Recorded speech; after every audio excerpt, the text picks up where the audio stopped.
Hello, I send greetings to all of you in Sharm el-Sheikh at COP27 in Egypt. I want to thank Lauren Sadat for inviting me to present at the Climate and Food Security Roundtable on climate change, food security, and nutrition in Africa. Here are the maps of what has been happening with climate change in Africa already. These are observed climate trends for 1980 to 2015. You see warming on most of all the red colors on the left, warming in most of Africa up to half a degree per decade, for example, in the Northeast. On the right are precipitation changes. Here are mixed, some increases, some decreases throughout the continent. What's been happening in regard to these climate events and food security? Extreme climate events have been key drivers in rising acute food insecurity and malnutrition of millions of people, requiring humanitarian assistance in Africa.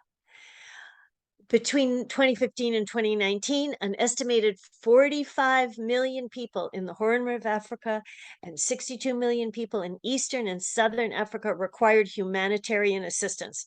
These food challenges are happening now.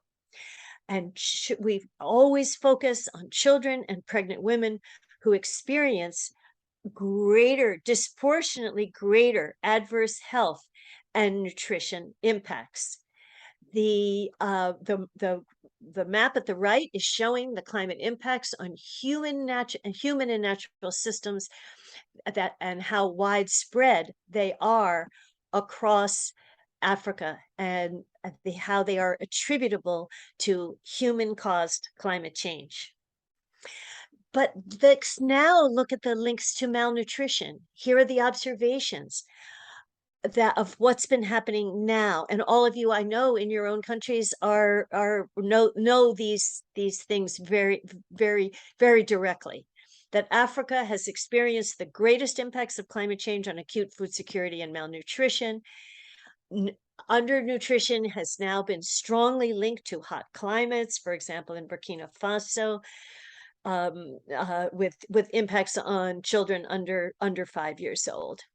And we see it also not only in crops, but these malnutrition effects through to what's going on with the livestock, increasing incidence and expanded distributions of vector-borne livestock diseases that undermine food security, especially among subsistence smallholder farmers as well.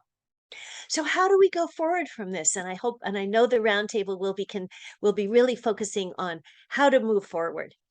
Here are some suggestions. Take a food system approach that links the climate system, ecosystems, nutrition, and development pathways in order to achieve healthy food and a healthy planet. Keep a laser focus on climate change solutions for food system stakeholders with integrated focus, mitigation, adaptation, and food security. And conduct with scientists multi-scaled assessment of the solutions, including transboundary outcomes, not only what's happening in each country, but also in the regions and what's happening through trade. And of course, resilience to climate disasters has to be scaled up and ramped up now.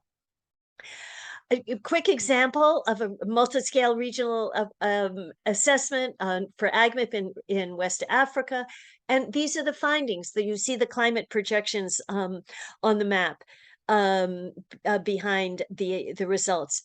We test adaptation packages so that focus on solutions. They can raise incomes and lower poverty rates in the future with climate change. We have to be realistic, though, they do not always compensate for the crop yield losses completely. So that's why we have to reduce greenhouse gases as well as adapt.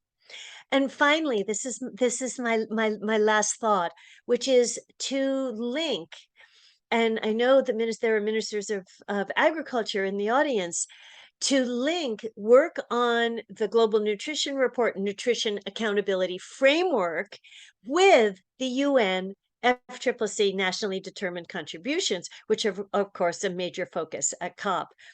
So I won't go through all of this, but really the idea is here, let's see how we can really bring nutrition and nutrition action, such as developing national nutrition plans and strategies, providing incentives for food producers to really test the sustainable solutions and reduce cost of healthy diets, but linking those to the NDCs and the action on climate change. So I wish you very much to well at COP. There is such important discussions on food security, on loss and damage, and really, we believe so strongly that food security and nutrition need to be on the table at COP.